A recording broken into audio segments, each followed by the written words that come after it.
अहमदाबाद के plane crash की आग में 241 लोग झुलसे, लेकिन समूचा हिंदुस्तान डरा हुआ है। यह सिर्फ एक विमान दुर्घटना नहीं थी, ये देश की रगों में उतरता डर था। एक ऐसा डर जो हमें हर एयर टिकट के साथ अब मिलेगा। हर बार हमारी आत्मा पर दस्तखत देकर सवाल पूछेगा कि क्या वो जो जली हुई लाशें हैं, जो शायद अब केवल एक आंकड़ा है, क्या वो हमारी भी हो सकती थी? क्या वो परिवार जो जलकर राख हो गया वो हमारा या हमारे अपनों का हो सकता था?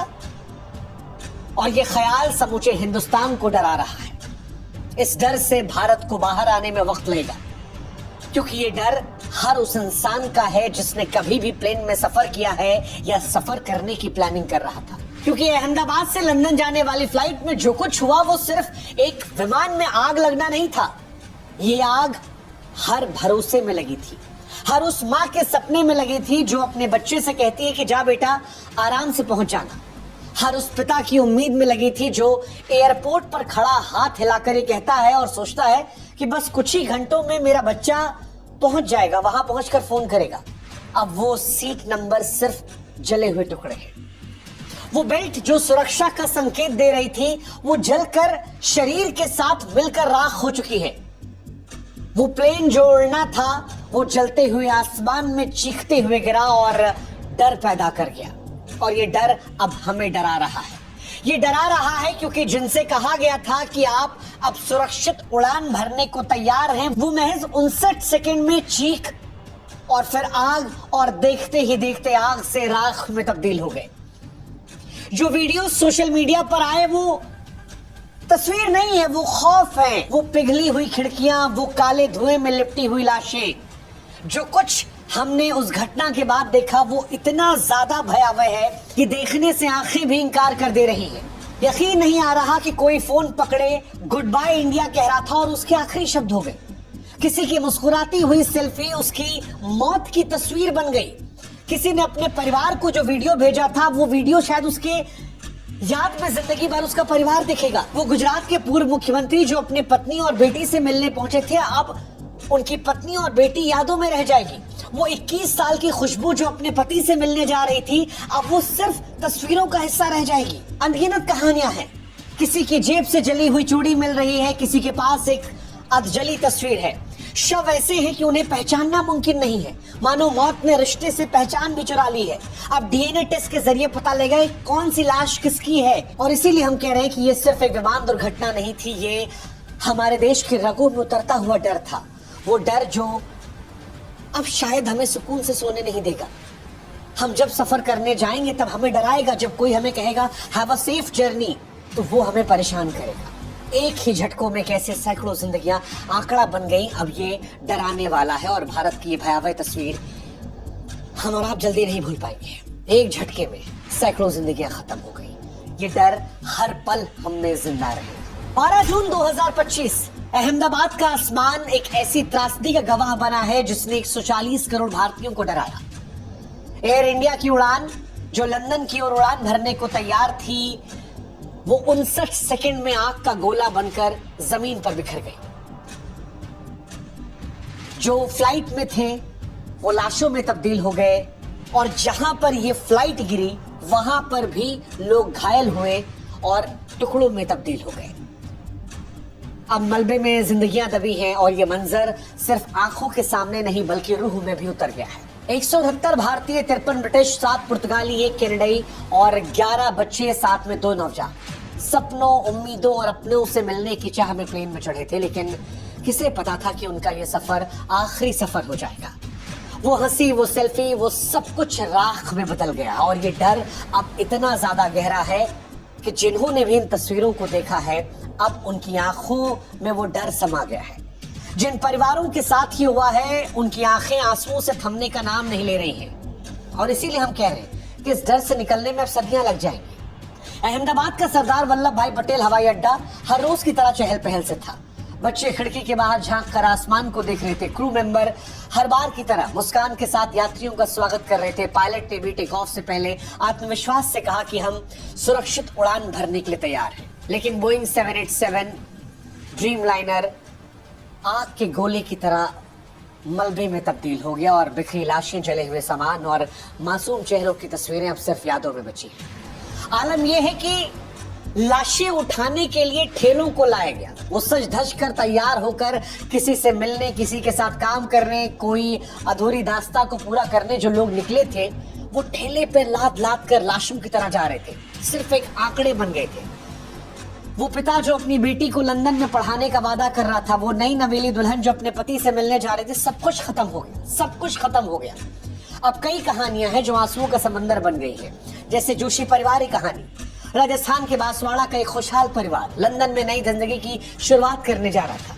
डॉक्टर प्रतीक जोशी और उनकी पत्नी डॉक्टर कामिनी जोशी जो भारत में अपनी सेवाएं दे चुके थे, वो 3 बच्चे, 10 साल की राध्या, 7 साल के काव्य और 4 साल की माही के साथ प्लेन में चढ़े थे। बच्चे नई स्कूल की बातें कर रहे थे, लेकिन सब कुछ एक पल में खत्म हो गया। अब उनके घर में सन्नाटा है, हंसी सिर्फ तस्वीरों में बची है। उनके रिश्तेदार जो विदाई देने के लिए आए थे, वो यकीन नहीं कर पा रहे कि 59 सेकंड में कैसे सब कुछ खत्म हो गया। 21 साल की खुशबू जो शादी के 3 महीने बाद पहली बार अपने पति से मिलने लंदन जा रही थी, उसकी आखिरी सेल्फी उसकी माँ के लिए बड़ा दर्द है। वो सेल्फी जिसमें मुस्कुराते हुए वो प्लेन की खिड़की से बाहर देख रही थी, अब आंसुओं का समंदर बन गई है। खुशबू की माँ बताती है कि वो कह रही थी कि माँ मैं जल्दी वापस आ जाऊंगी, लेकिन अब वो कभी नहीं आ पाएगी। 22 साल की नंगाथोई शर्मा मणिपुर के थौबल जिले की बेटी, जिसने अप्रैल 2023 में एयर होस्टेस बनने का सपना पूरा किया था, अपनी मुस्कान से हर यात्री का दिल जीतती थी। अब उसकी तस्वीरें उसकी आखिरी निशानी है। उसके परिवार, उसकी माँ का रो रो कर बुरा हाल है और ये दर्द कोई समझ नहीं सकता। गुजरात के पूर्व मुख्यमंत्री विजय रूपाणी जो अपनी पत्नी और बेटी से मिलने लंदन जा रहे थे, वो भी इस हादसे का शिकार हो गए। उनको लेकर यह खबर आई कि उनको 1206 नंबर बहुत पसंद था, उनकी गाड़ी का ये नंबर था। और ये इत्तेफाक देखिए कि आज 12 जून 2025 है, छठा महीना, 12/6 आज तारीख है। इसे आप संयोग कहेंगे या नियति का क्रूर मजाक।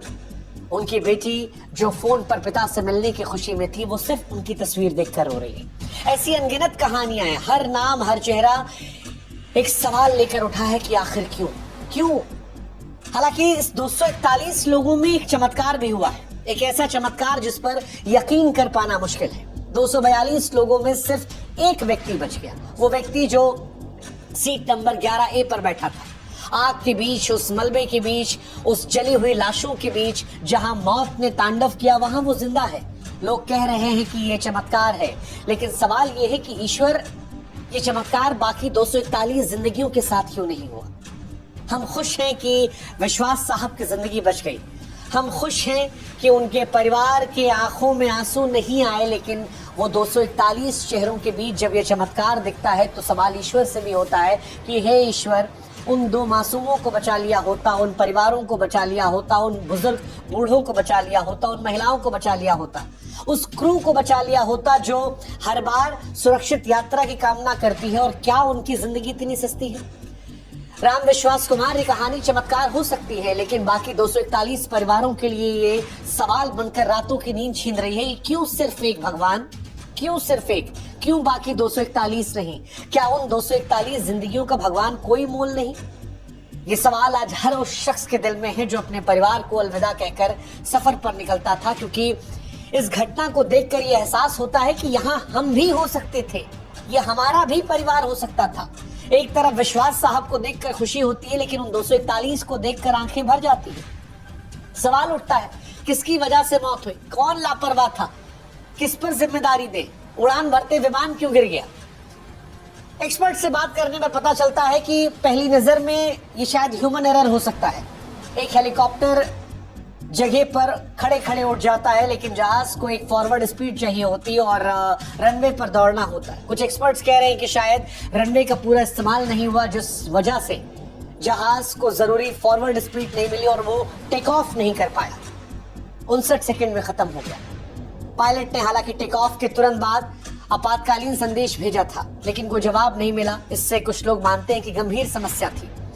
हालांकि 787 बोइंग जहाज जो है ये पहले क्रैश नहीं हुआ। इसको उड़ाने वाले दोनों पायलट्स जो थे वो काफी अनुभवी थे। ऐसे में कईयों का यह मानना है कि शायद दोनों इंजन खराब हो गए होंगे, क्योंकि इसमें 2 इंजन थे, एक खराब होता तो दूसरा चल जाता। और क्या दोनों खराब था? दोनों खराब था तो फिर उड़ान को आदेश क्यों दिया गया? बहुत सारे सवाल हैं। जवाब शायद जब ब्लैक बॉक्स के जरिए जांच पड़ताल होगी, सामने आएगा, तब देखा जाएगा।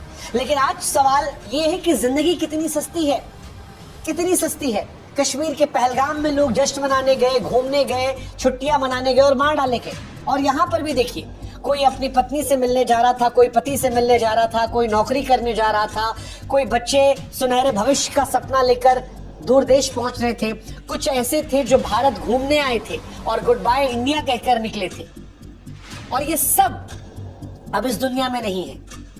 जिंदगी कितनी सस्ती हो जाती है। 241 लोगों की मौत हो गई और इस मौत के साथ 140 करोड़ भारतीयों के मन में डर पैदा हो गया। हर सफर अब डर का सबब बनेगा। विमान जिस बिल्डिंग से टकराया, वहां अहमदाबाद के सिविल अस्पताल के 50 से 60 डॉक्टर थे, वो खाना खा रहे थे। खबर है कि बहुत सारे इसमें घायल हैं। खबर आती है कि 6 शव यहां भी मिले हैं। स्पष्टीकरण का यहां भी इंतजार है। इसीलिए हम कह रहे हैं कि यह हादसा सिर्फ 241 लोगों का हादसा नहीं है, ये हमारा हादसा है। ये उनका हादसा है जो टिकट लेकर अपनों से मिलने जाते हैं। ये उन छात्रों का हादसा है जो विदेश जाते हैं सपनों को लेकर। ये उन माँ बाप का हादसा है जो बच्चों को एयरपोर्ट छोड़ने जाते हैं और अब इस घटना में कभी नहीं जा पाएंगे। ये डर अब हर भारतीय के दिल में घर कर चुका है। हर गली, हर मोहल्ला, हर शहर, हर कस्बा, हर स्टेट, हर जगह ये डर अब भर चुका है और इस डर से भारत को निकलने में बहुत वक्त लगेगा, या शायद इस डर के साथ ही जीना सीखना होगा। हर उड़ान के साथ डर लेगा। जब भी पायलट कहेगा we are ready for safe flight, तो दिल कहेगा क्या जो पायलट कह रहा है वो सच है? या हमारे साथ भी वही होगा जो इस फ्लाइट में हुआ? माँ बाप बच्चों को विदा करते वक्त शायद और डरेंगे, और इनके साथ साथ डर एयरपोर्ट पर काम करने वाले उन लोगों के लिए सोचिए, वो जो दिन रात यही काम करते हैं, हर रोज फ्लाइट में चढ़ते हैं, उतरते हैं। वो क्रू, वो पायलट जो दिन रात सफर करता है, उनके परिवारों का डर सोचिए। हम और आप तो चलिए कुछ दिन फ्लाइट नहीं पकड़ेंगे, उन्हें हर रोज इसी में सफर करना है। वो डर उन परिवारों को देखकर जो हमेशा के लिए खामोश हो गए। हर सांस में डर नजर आ रहा है, कदम कदम पर खौफ नजर आ रहा है। अब हर उड़ान डर का सबब है। हर बार जब कोई प्लेन में चढ़ेगा तो ये सवाल आएगा मन में कि क्या मैं लौट पाऊंगा? हर माता पिता जो अपने बच्चे को विदा करेंगे, वो जब कहेंगे कि बेटा जल्दी लौट कर आना, तो वो डर उनके मन में आएगा कि मेरे बेटे के साथ कहीं वो तो नहीं होगा जो अहमदाबाद में हो गया। वो हंसी, वो उत्साह, वो सपने जो हम अपनों को विदा करते वक्त एयरपोर्ट पर करते हैं, अब वो डराएंगे हमें। ये डर अब भारत के हर घर में घर कर गया है। टाटा ग्रुप ने हालांकि इस बीच मृतकों के परिवारों को 1-1 करोड़ रुपए देने का ऐलान किया है, लेकिन फिर वही कहानी है कि क्या करेंगे पैसे का जब जिंदगी ही नहीं रही। क्या वो पैसा उस माँ के दर्द को खरीद सकता है जिसने बच्चे की लाश देखी? क्या वो उस पति की कमी को पूरा कर पाएगा जिसकी दुल्हन अब कभी नहीं लौटेगी? क्या उस बेटी, उस माँ के जख्मों को भर पाएगा जिसका पति अब इस दुनिया में नहीं रहा? क्या उस बच्चे की हंसी को लौटा पाएगा जो अपने पिता को हमेशा के लिए खो चुका? इसीलिए हम कह रहे हैं कि डर डरावना है। हालांकि भारत का इतिहास हादसों से भरा रहा है। 1996 का चरखी दादरी, 349 जिंदगियां एक गलती में खत्म हो गई थी, और इस बार 2025 का अहमदाबाद। हर बार वही सवाल, वही जवाब, पायलट की गलती, तकनीकी खराबी, सिस्टम की नाकामी, साजिशों की बात होगी। कुछ आ जाएंगे कहेंगे ये सुनियोजित साजिश है, लेकिन सच यही है कि हमारी जिंदगियां दांव पर होती हैं। हर बार हम अपनों होते हैं और हर बार ये डर और गहरा हो जाता है, और इस बार ये डर परेशान करेगा। ये डर हमारी जिंदगी का हिस्सा बन जाएगा। ये हादसा सिर्फ 241 जिंदगियों का नहीं, हर उस भारतीय का है जो सपना देखता है, अपनों से मिलने जाता है, नई शुरुआत की उम्मीद करता है। हर उड़ान में, हर सफर में, हर अलविदा में वो डर साथ चलेगा। हर परिवार, हर शख्स उस खौफ को जिएगा जो अहमदाबाद की सुबह ने उसे दिया। वो चीखें, वो आंसू, वो राख, ये सब हमारे साथ है। हर सांस में, हर धड़कन में, हर सपने में, और इस डर से निकलने में भारत को अब लंबा वक्त लगेगा, लंबा वक्त, क्योंकि ये सिर्फ एक हादसा नहीं था, ये डर हमारे वजूद का हिस्सा बन गया है। ऐसा लगता है कि यात्रा करना जुआ बन गया है। कभी ट्रेन में मौत, कभी सड़क हादसे, और अब फ्लाइट में मौत। जिंदगी और मौत के बीच ये एहसास होता है कि जिंदगी कितनी सस्ती है। हम और आप कितनी जद्दोजहद में लगे रहते हैं, लड़ते हैं, झगड़ते हैं, आगे बढ़ने की कोशिश करते हैं, कंपटीशन करते हैं, जलते हैं, एक दूसरे को छोटा दिखाते हैं, कई बार सपनों के पीछे अपनों को भूल जाते हैं। लेकिन इन सब के बीच में जब ऐसी घटनाएं होती हैं तो एहसास होता है कि ये जिंदगी कितनी सस्ती है। हम कभी भी इस दुनिया से रुखसत हो सकते हैं। सोचिए 241 लोगों के सपने, उन 241 लोगों के ख्वाब, उनकी जद्दोजहद, उनके परिवार सब राख हो गए। और इसीलिए हम कह रहे हैं कि इस डर से भारत को निकलने में समय लगेगा। क्या ये डर चला जाएगा? जवाब शायद नहीं। हाँ, इस डर के साथ हम जीना सीख जाएंगे। बट ये डर बहुत डरावना है, जो बहुत डरा रहा है पूरे भारत को, जो शायद अब हमें उस तरह से सोने नहीं देगा, वो सुकून की नींद छीन लेगा, बेचैनी देगा कि हमारा कोई अपना भी इस तस्वीर का हिस्सा हो सकता था, या शायद हम भी। ये डराता है।